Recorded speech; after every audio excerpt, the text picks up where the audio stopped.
ഒരു കണക്കിന് അവന്മാര് നമ്മളെ ബോംബെക്ക് വിട്ടത് നന്നായി. ഇല്ലെങ്കിൽ നമ്മൾ ബാലഗോപാലിനെ കണ്ടുമുട്ടില്ലായിരുന്നല്ലോ. എനിക്ക് നിങ്ങളെയും കിട്ടില്ലായിരുന്നല്ലോ. ഇതിന് ഇംഗ്ലീഷിൽ ഒരു ചൊല്ലുണ്ട്, ഉർവശി ശാപം ഉപഹാരമായെന്ന്. ഇത് മലയാളമല്ലേ? ഞാനത് നിങ്ങൾക്ക് മനസ്സിലാവാൻ വേണ്ടി മലയാളത്തിൽ പറഞ്ഞെന്നുള്ളൂ.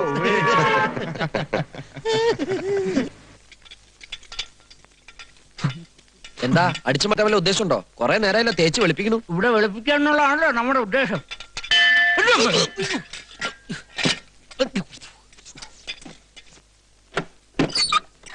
സ്വാമി വിളിക്കാം. സ്വാമിയും മാമ്പള്ളി അതങ്ങോട്ട് കൊടുക്ക. മധുരാണ്. പോയ കാര്യങ്ങളൊക്കെ ഭംഗിയായി. കല്യാണത്തിനുള്ള മുഹൂർത്തവും കുറിച്ചു. കല്യാണത്തിനോ? അപ്പൊ പെണ്ണ് കാണൽ ചടങ്ങൊന്നുമില്ലേ? കുട്ടിയെ അവൻ നേരത്തെ കണ്ടിട്ടുണ്ട് അത്രേ. അനന്തം കോളേജിൽ ആതിരയുടെ മേജർ ആയിരുന്നു. അയ്യോ, അപ്പൊ പയ്യനെ പട്ടാളത്തിലാണോ ജോലി? എന്താ സീനിയർ എന്നാ മാമ്പള്ളി ഉദ്ദേശിച്ചത്. ആ, അധികം പോക്കിനും വരവിനും സമയമില്ലാത്ത ആളാ. അവന്റെ അമ്മാവനോടൊന്ന് പറഞ്ഞപ്പോ എനിക്ക് അത്രയ്ക്ക് അങ്ങോട്ട് വിശ്വാസമായില്ല. പക്ഷേ ചെന്ന് കണ്ടപ്പോ അതൊന്നും വെറുതെ അല്ലെന്ന് ബോധ്യായി. എന്താ മാമ്പള്ളി? അതെ, ആള് സ്ഥലത്തുണ്ടായിരുന്നു അല്ലേ? ഉണ്ടായിരുന്നു. പക്ഷെ ഞങ്ങൾ ചെല്ലുമ്പോ ഡൽഹിക്ക് പുറപ്പെടാനുള്ള ഒരുക്കമായിരുന്നു. ഇനി വിവാഹത്തിന്റെ അന്ന് കാലത്തെയുള്ള വിമാനത്തിലെ തിരിച്ചു വരുള്ളൂന്നാ പറഞ്ഞ്. പാരമ്പര്യ ചടങ്ങുകളൊന്നും ഒഴിവാക്കാൻ പറ്റില്ല എന്ന് ഞാൻ പറഞ്ഞു. പക്ഷെ അവന്റെ സംസാരം കേട്ടപ്പോ ഞാനങ്ങ് സമ്മതിച്ചു. മിടുക്കനാ, ബഹുമിടുക്കൻ അല്ലേ മാമ്പള്ളി? അന്നേ സിറ്റിയിലെ ശ്രീവത്സം കല്യാണ മണ്ഡപത്തിൽ വെച്ചാ കല്യാണം. സിറ്റിയില്ല, അതെ, ഡൽഹിന്നോ ബോംബെന്നോ ഒക്കെ അവന്റെ ധാരാളം സുഹൃത്തുക്കൾ വരൂത്രേ. എല്ലാവരും കൂടി പട്ടിക്കാട്ടിലേക്ക് വരാൻച്ചാ ബുദ്ധിമുട്ടാവുന്നാ പറഞ്ഞത്. എന്തായാലും സ്വാമി കുറിച്ച മുഹൂർത്തത്തിന് വിവാഹം നിശ്ചയിച്ചു. അയ്യോ, അപ്പൊ അതിനി അധികം ദിവസമില്ലല്ലോ. എന്താ സ്വാമി, തീരുമാനം തെറ്റായോ? ഇല്ല, നന്നായി. എന്തായാലും വരൻ വിവാഹത്തിനെത്തൂലോ. എന്തേ? ഞാൻ എവിടൊക്കെ തിരക്കുന്നോ? രണ്ട് സ്വാമിമാര് കാണാൻ വന്നിരിക്കണു. സ്വാമിമാരോ? മുത്തച്ഛനെ ആദ്യം തിരക്കിയത്. ഇല്ലാന്ന് പറഞ്ഞപ്പോ സ്വാമി കാണാന്ന് പറഞ്ഞു. ആ, വന്നോളാം. അതിന് പൊക്കോളൂ.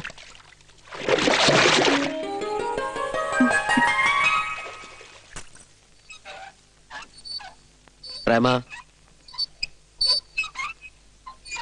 പ്രേമ, പ്രേമദാസ, പ്രേമ, എന്താ എന്താ നിനക്ക് പറ്റി? എന്താടാ? എന്താ വെച്ചാ പറന്ന്? കാഷായ വേഷവും കെട്ടി ഇവിടെ സുഖിച്ച് കഴിയാനല്ല കഴിവറ മോനെ.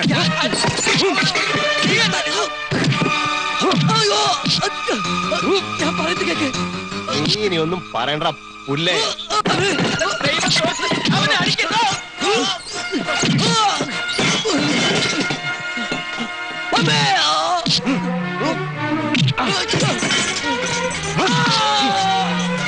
അന്ന് ഞങ്ങൾ പറഞ്ഞില്ലടാ, ഏത് പാതാളത്തിൽ പോയി ഒളിച്ചാലും ഞങ്ങളുടെ കയ്യിൽ നിന്ന് രക്ഷപ്പെടില്ല.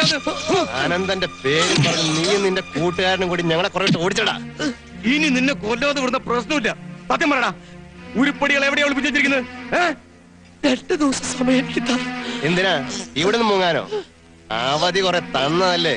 ഇനി ഒരു മിനിറ്റ് പോലും നിനക്ക് തരുന്ന പ്രശ്നമില്ലടാ. സ്വർണ്ണം എടുത്തോടാ പൊട്ടി. ഞാൻ പറയുന്നത് കേക്ക്. അനന്തനെ കൊടുക്കാനുള്ള എല്ലാ കെണികളും ഞങ്ങൾ ഒരുക്കി വെച്ചിരിക്ക. ഞാൻ നിങ്ങളുടെ കാല് പിടിച്ച് പറയാണ്, 2 ദിവസം ഞാൻ ഇവിടെ വിട്ട് ഒരു സ്ഥലത്ത് പോകില്ല. അവൻ എത്തിക്കഴിഞ്ഞാൽ ആ നിമിഷം തന്നെ നിങ്ങളെ ഞാൻ അറിയിക്കാം. ഇല്ലെങ്കിൽ നിങ്ങൾ എന്നെ കൊന്നോ. കൊല്ലുവാൻ നിന്നെ. നിർത്തരാമോ? 2 ദിവസം കൂടി ഇവന് കൊടുത്തേക്കാം. അവിടെ അണ്ണ ഇവൻ ഓട്ടടാ. ഇത്രയും നാള് നമ്മൾ കാത്തില്ലേ, ഇനി 2 ദിവസം. ഞങ്ങളെ കളിപ്പിച്ചുകൊണ്ട് ഇവിടെ വിടാനാണ് ഉദ്ദേശമെങ്കിൽ നിന്റെ ശവമേ ഇവിടുന്ന് പോവുള്ളൂ. കേട്ടോ?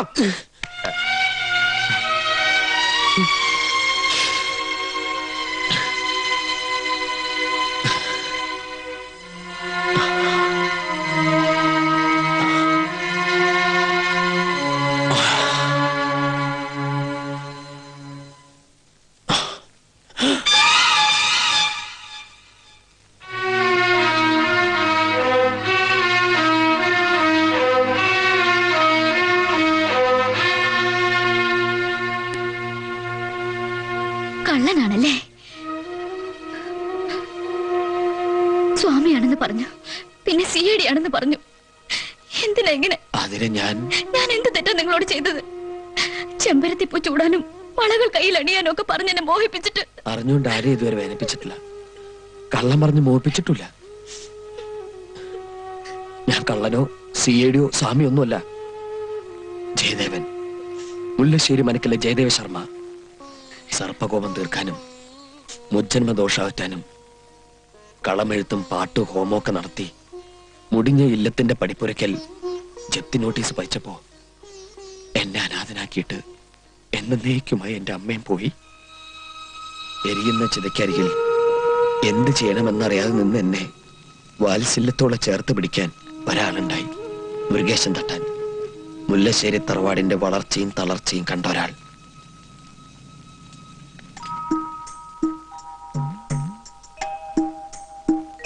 ഡിഗ്രി എടുത്ത് തൊഴിൽ തെണ്ടി മടുത്തപ്പോ അദ്ദേഹം എന്നെ സ്വർണ്ണപ്പണി പഠിപ്പിച്ചു. വളർത്തച്ഛനായിട്ടല്ല, സ്വന്തം അച്ഛനായിട്ട് തന്നെ ഞാൻ അദ്ദേഹത്തെ കണ്ടത്. അച്ഛൻ എനിക്ക് ചന്ദ്രശേഖര മുതലാളിയുടെ ജ്വല്ലറിയിൽ ജോലി വാങ്ങി തന്നു. അവിടുത്തെ സെയിൽസ്മാൻ ആയിരുന്നു അനന്തൻ.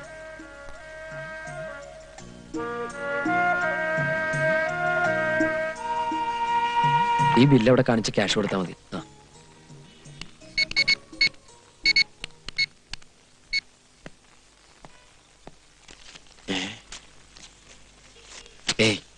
എന്തേത്? എന്ത്? ഇതല്ലല്ലേ എമൗണ്ട്? ഇത് തന്നെ അമൗണ്ട്. മുതലാളി എങ്ങനെ അറിഞ്ഞണ്ടല്ലോ? ഞാൻ നോക്കിക്കോളാം, നീ പോടാ.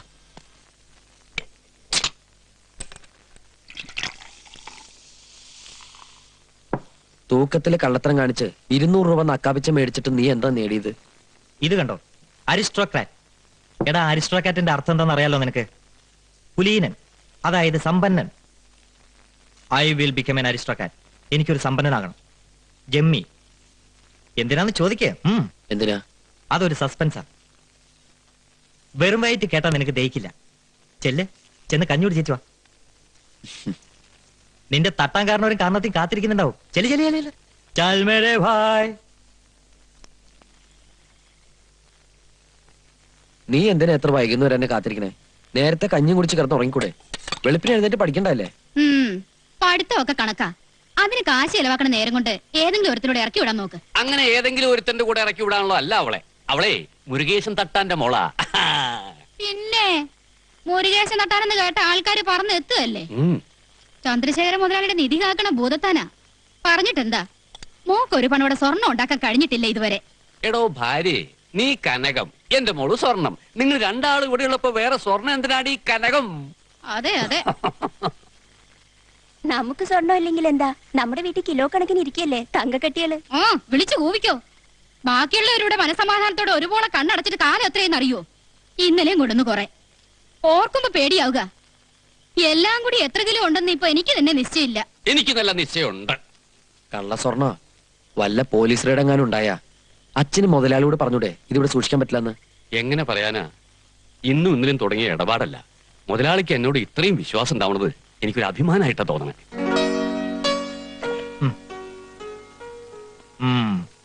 കൊച്ചു കള്ളി, നിന്റെ ഒരു കുച്ചിപ്പൊടി നിനക്കിട്ട് ഞാൻ വെച്ചിട്ടുണ്ട്. എടാ, തമാശ കളിക്കല്ലേ? ആരേത്? അതാണ് ഞാൻ പറഞ്ഞ സസ്പെൻസ്. ആരാണ് ഈ സുന്ദരിക്കുട്ടി എന്ന് പറ. ഫോട്ടോ ചുളിക്കല്ലേ? ഞാൻ പിന്നെ പറയാം. എന്നെ ഇത് പിന്നെ തരാം. എടാ, ഇതാണ് ആതിര. ആതിര? ആതിര എന്ന് വെച്ചാ എന്റെ ഭാര്യയാവാൻ പോകുന്ന പെൺകുട്ടി. സത്യം? അല്ല, കള്ളം. നിനക്ക് കാര്യം പറഞ്ഞാൽ മനസ്സിലാവില്ലേ? ഉള്ള സത്യം പറ. എടാ, സത്യമാണ്. പക്ഷെ തൽക്കാലം ഇതൊരു രഹസ്യമാണ്. ഞങ്ങൾക്ക് രണ്ടുപേർക്ക് മാത്രം അറിയാവുന്ന ഒരു പരമ രഹസ്യം. എവിടെയുള്ളതാ കക്ഷി? എന്റെ നാട്ടുകാരിയാ. കഴിഞ്ഞ 1.5 വർഷക്കാലമായി ഫോണിലൂടെയും കത്തുകളിലൂടെയും മാത്രം ഞങ്ങളുടെ മനസ്സിന്റെ മൗന നൊമ്പരങ്ങൾ പരസ്പരം ഇങ്ങനെ കൈമാറി കാത്തിരിക്കട ചങ്ങായി. ഭാഗ്യവാനേ. പിന്നെ എന്തിനാ കാമുക ഇങ്ങനെ വെച്ച് താമസിപ്പിക്കുന്നത്? നേരെ ഇങ്ങോട്ട് വിളിച്ചോണ്ട് വാ. ഈ നാട്ടിലൊരു കിളിക്കൂട് ഞാൻ സംഘടിപ്പിച്ചുതരാം. അങ്ങനെ കിളിക്കൂട്ടിലടക്കാൻ പറ്റിയ കക്ഷൊന്നല്ലടാ അവള്.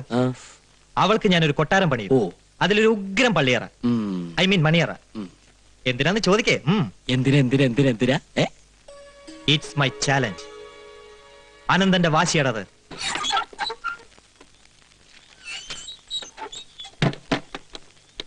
ഏട്ടൻ വന്നില്ലേ അച്ഛാ? ഇല്ല, അവൻ ആസ്പത്രി തന്നെ നിൽക്കുക. മുതലാളിക്ക് എങ്ങനെയുണ്ട്? ഒന്നും പറയാറായിട്ടില്ല. ഹാർട്ടിന്റെ കാര്യല്ലേ. 3ാമത്തെ അറ്റാക്കാ. കിട്ടാൻ പ്രയാസാന്നാ പറയണേ. ഇടയ്ക്കൊരു ഓർമ്മ വരുമ്പോ മക്കളെ കാണാന്ന് പറയും. ഭാർഗവനെ രാഘവനെ അറിയിക്കാൻ ആളെ വിട്ടിട്ടുണ്ട്. കോഴിക്കോട് നിന്നും കോയമ്പത്തൂരിൽ നിന്നൊക്കെ ആയിട്ട് അവന്മാർ എപ്പോഴങ്ങനെ എത്തണാവും. ആശാനെ ആശാനെ ആരാ? ഞാൻ ആശാനെ. എന്താ എന്താ സംഗതി ആകെ കുഴപ്പമായി. എന്ത് പറ്റി? പോലീസ് റെയ്ഡിന് എത്തിയിട്ടുണ്ട്. മോലാലി ഇവിടെ സ്വർണ്ണം ഒളിപ്പിച്ചുള്ള കാര്യം അവരെങ്ങനെ അറിഞ്ഞിരിക്കുന്നു? ഈശ്വര, അനന്ത നീ എന്താ ഈ പറയണേ? ആരോ ഒറ്റ കൊടുത്തതാ. എത്രയും വേഗം ഉരുപ്പടികൾ ഇവിടുന്ന് മാറ്റണമെന്ന് ജയദേവൻ പറഞ്ഞു. അയ്യോ. വേഗം ആവട്ടെ. ഈ സമയത്ത് ആരെ ഇങ്ങനെ ഒറ്റ കൊടുക്കാൻ? ആരാന്ന് ഒരു പിടിയില്ല. എന്തായാലും നേരത്തെ വിവരം അറിഞ്ഞു നന്നായി.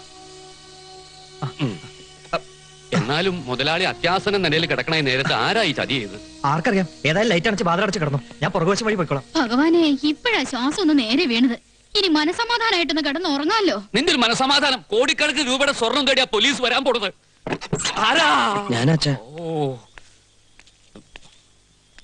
മുതലാളി മരിച്ചു. ഈശ്വര. ഭാർഗവനും രാഘവനും എത്തിയിട്ടുണ്ട്. ഇടയ്ക്കൊന്ന് കണ്ണു തുറന്നായിരുന്നു. അവരോട് എന്തോ പറഞ്ഞു. എപ്പോഴാ ഉണ്ടായത്? അച്ഛൻ അവിടെ നിന്ന് ഇറങ്ങി ഒരു 5 മിനിറ്റായി കാണും. എല്ലാം കഴിഞ്ഞല്ലോ എന്റെ ഭഗവാനെ. അപ്പോ റെയ്ഡിന്റെ കാര്യം നീ എപ്പോഴാ അറിഞ്ഞ്? റെയ്ഡോ? ആ, എന്ത് റെയ്ഡ്? വല്ല പോലീസ് റെയ്ഡിന് വരണമെന്നും ഇവിടത്തെ ഉരുപ്പടികൾ മുഴുവൻ മാറ്റണമെന്നും പറഞ്ഞ് നീ ആനന്ദനയച്ചില്ലേ? ഞാനോ? ആ, അനന്തരം ഞാൻ കണ്ടിട്ടേ ഇല്ല. ഏട്ടൻ പറഞ്ഞയച്ചതാണെന്ന് പറഞ്ഞ് സ്വർണം മുഴുവൻ മേടിച്ചോണ്ട് അനന്തേട്ടൻ പോയല്ലോ. ചതിച്ചോ ഭഗവതി? അച്ഛനെ മരിച്ചിട്ടുള്ളൂ, മക്കള് 2 ആള് ബാക്കിയുണ്ട്. മര്യാദയ്ക്ക് ഉരുപ്പടികൾ തിരിച്ചു തരണം. നല്ലത് വേഷം കെട്ടെടുത്താലുണ്ടല്ലോ. അയ്യോ, അച്ഛാ, അയ്യോ. ഞാൻ പറയുന്നു കേക്ക് മക്കളെ. ഞങ്ങൾക്ക് ഒന്നും കേക്കണ്ട. അച്ഛന്റെ വിശ്വസ്തനായി നടന്നിട്ട് തഞ്ചം കിട്ടിയപ്പോ എല്ലാം ഒതുക്കാൻ നോക്കുന്നല്ലടാ. അയ്യോ, ഞാൻ ദൈവദോഷം പറയല്ലേ. ഒരു പണവിടെ സ്വർണം പോലും ഇതുവരെ ഈ മനുഷ്യനെ ഉണ്ടാക്കിയിട്ടില്ല. അതുകൊണ്ടായിരിക്കും ഇട്ടുമൂടാനുള്ള സ്വർണ്ണം മുഴുവൻ കാക്ക കൊത്തി കൊണ്ടുപോയെന്ന് പറഞ്ഞ് കൈമലത്തി കാണിക്കുന്നല്ലേ? മോനെ സത്യം പറയടാ, എവിടെയാടാ സ്വർണ്ണം ഒളിപ്പിച്ചേക്കണത്? എന്റെ അച്ഛൻ ഒരു സ്വർണം ഒളിപ്പിച്ച് വെച്ചിട്ടില്ല. ഒന്ന് നിർത്തണ്ടോ? ഇനി എന്റെ അച്ഛനെ തല്ലരുത്. അല്പമെങ്കിലും മനുഷ്യത്വം കാണിച്ചൂടെ? 10-30 കൊല്ലം ഭൂതത്താനെ പോലെ നിങ്ങളുടെ നിധി കാത്തോണ്ടിരുന്ന മനുഷ്യനാണിത്. കണ്ണിച്ചോരല്ലാണ്ട് ഇങ്ങനെ പെരുമാറരുത്. ഓഹോ, അപ്പൊ നീയും കൂടി ചേർന്നുള്ള കളകളി അല്ലടാ. കള്ളക്കളിയല്ല. അനന്തൻ ഇങ്ങനെ ഒരു ചതി ചെയ്യുന്ന സ്വപ്നത്തിൽ പോലും ഞങ്ങളാരും കരുതിയില്ല. എന്നിട്ട് അനന്തരം എവിടെ? എവിടെ ഉണ്ടെങ്കിലും ഞാൻ അവനെ നിങ്ങളുടെ മുമ്പിൽ കൊണ്ടുതരാം. ദയവ് ചെയ്ത് ഈ പാവത്തിനൊന്നും ചെയ്യരുത്. ഞാൻ നിങ്ങളുടെ കാല് പിടിക്കാം. ആനന്ദനെ നീ എപ്പോ കൊണ്ടുവരും? ഒരാഴ്ച എനിക്ക് അവധിതാ. ശരി, ഒരാഴ്ച. അതിനുള്ളിൽ ഞങ്ങൾക്ക് കിട്ടേണ്ട ഉരുപ്പടികൾ തിരിച്ചു കിട്ടിയില്ലെങ്കിൽ ഒറ്റെണ്ണത്തിന്റെ ശവം പോലും ബാക്കിയാണില്ല. ആ വാണ. അച്ഛാ, ഈശ്വര, ഈ വയസ്സുകാലത്ത് കള്ളെന്നുള്ള പേര് കേൾക്കേണ്ടി വന്നല്ലോ.